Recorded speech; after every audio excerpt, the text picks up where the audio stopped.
Welcome to the SolidCAM University channel. This video's topic is creating a custom tool sheet.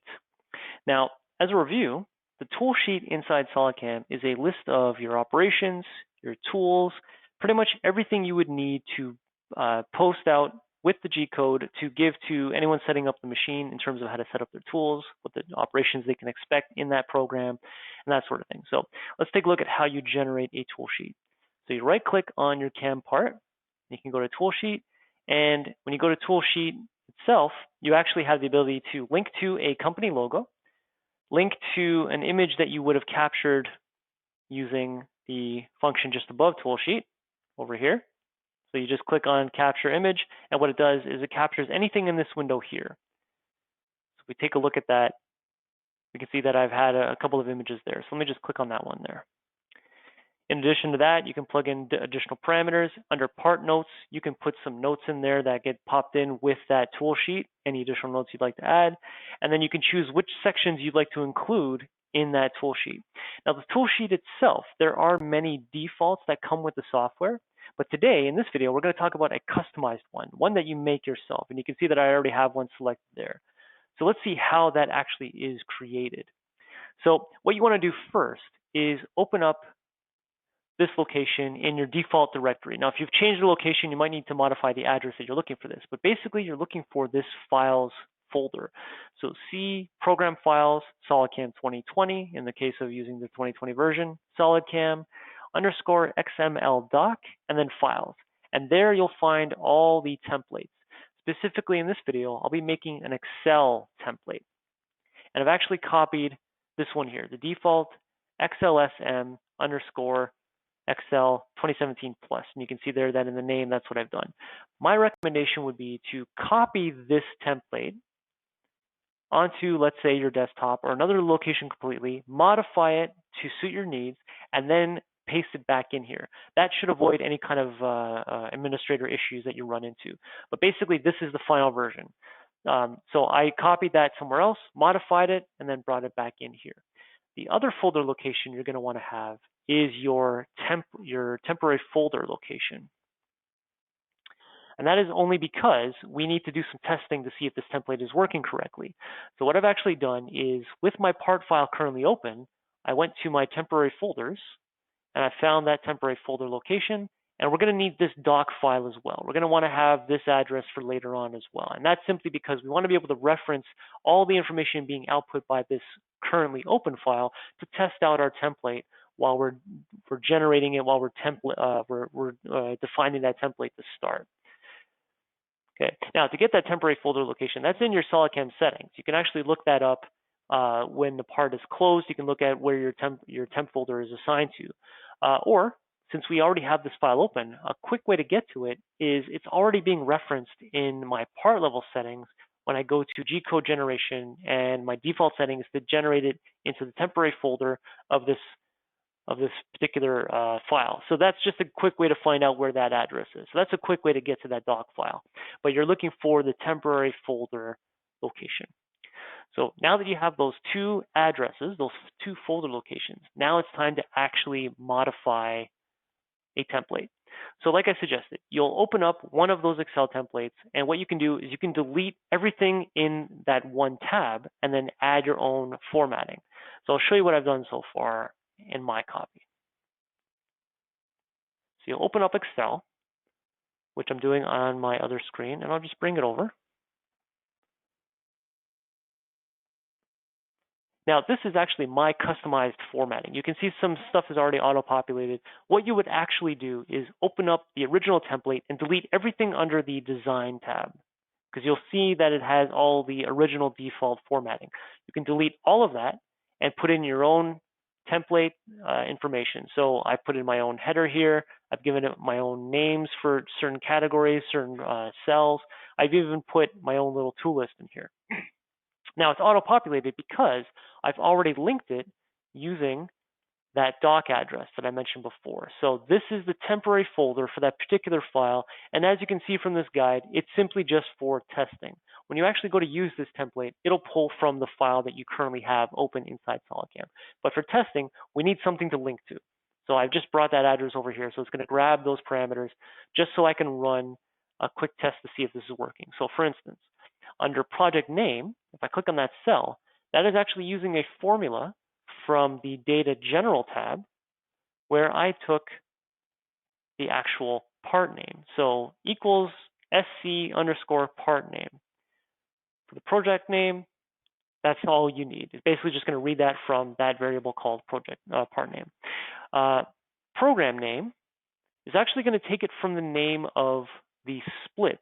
So if we go back to our SolidCAM file, you'll see that I actually have here that says something like, this is the name of the program. So I've set that as the name of the split. It's not necessary, but it's just another little thing to show how you can use those variables. And that's reading it from the split. Part file directory, you can see that I have an address in there, but if I click in there, that is simply one of the parameters listed in the general tab called SC underscore part directory name. And likewise for the CAM part directory, I have part full name. So these are just variables. These are just equations that can be found in these various tabs. And if you go through here, each one of these has a description as to what that variable is for or what that equation is for. So this should make the creation of your template relatively easy, because what you'll do is either look at the original template and see what variables are used there for likewise headings, or you go through the list and find what it is you're looking for. So for instance, if I wanted to build my tool list, I'm looking for the tool number. I will use user underscore tool underscore number underscore tool. That is a variable that will call out the tool number listed inside my SolidCAM tool table. Any description I give that tool, it's going to be equals tool underscore description, the operation name that that tool is being used under, operation underscore name, and likewise, you can go through your templates and use variables there. Now, this is something that when you actually find what you're looking for, all you really have to do is if you open up a cell and you type in equals, then you can start typing in what you know to be the variable. And this is all Microsoft Excel functionality. So these are pre-existing variables. You just need to find what variable you want to use and then start typing it in here with the equal sign.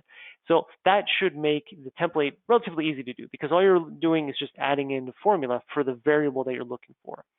Once you've got this created, you can close out of this, load it to your files directory, that directory where all the other templates are being kept, and then it pops up in the list.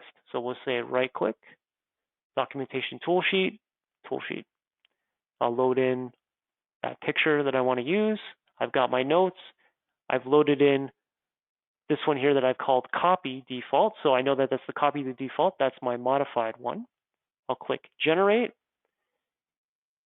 It gets the images of each tool, the information from each tool, those images in terms of my company logo and the image that I took of my part file, and it actually will be loading it inside of Excel, populating that Excel there. And then once it opens up,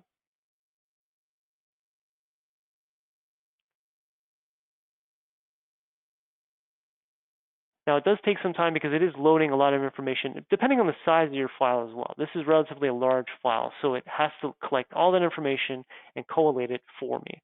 Now, once it's done, you can see the finished product here. So it took the name of my file, my addresses for my SolidWorks file, my SolidCAM file, my total cycle time. There was a variable in there for the total cycle time. There's my notes. If you look at my tool table, it's populated it with all the different operations, all the different tools, the individual cycle times, and then those images that I selected. So these are simply variables inside of the Excel file that are reading whatever variables are being output by your SolidCAM file. As an example of how that could work, let's open up another file.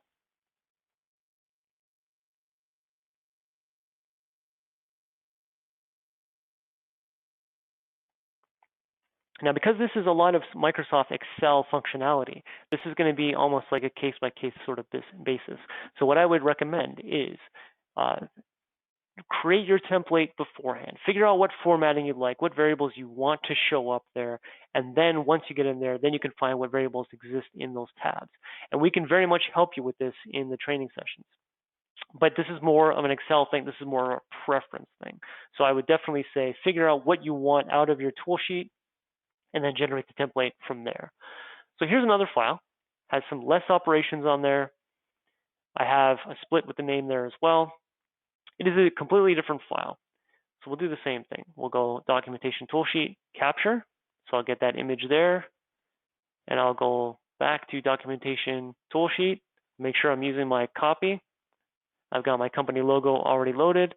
I'll grab a new image of what I want there. We can change these notes to something new.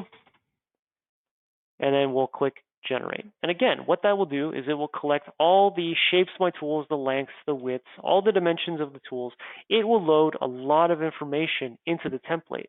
But because I'm only calling out certain variables, only those variables will be used. So again, once the Excel opens up, we'll see that it loads information about those individual toolpaths, the file locations. It's going to collect all the information from this folder, this file, and load it into an Excel template, and we can generate our tool sheet. Okay, and there we go. So I'll bring this back over. This is a different part file, has a different program name, different locations, different cycle time, something new in the notes, all based off of that one part file. So the creation of the file is done once. Once you create that template, you've got your variables all lined up. You'll be able to generate a tool sheet going forward based off of your particular recommendations, your particular desires in your template. Any questions on this or anything else from SolidCAM, just give us a call at 1-866-975-1115, extension 2. You can send us your parts, your questions, or help with your templates in the ticket system at solidcamsupport.com. Or stay tuned for the rest of the videos on this YouTube channel. Thanks for watching.